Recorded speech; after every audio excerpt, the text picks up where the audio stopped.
به گرمای دست تو دوست، دلم با دلت روبروست. بگو عاشقی تا سلامت کنم، تمام دلم را یک جا به نامت کنم.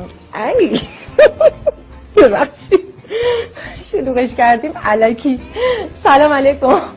من از این شعرها زیاد بلد نیستم، اینم قبل از برنامه حفظ کردم که شما خوشتون بیاد. امیدوارم که خوب و خوش باشین. برنامه دیشب ما رو دیدین، پسندیدین، چطوری بود؟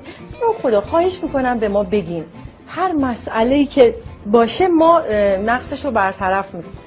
دارم حرف میزنم چیه؟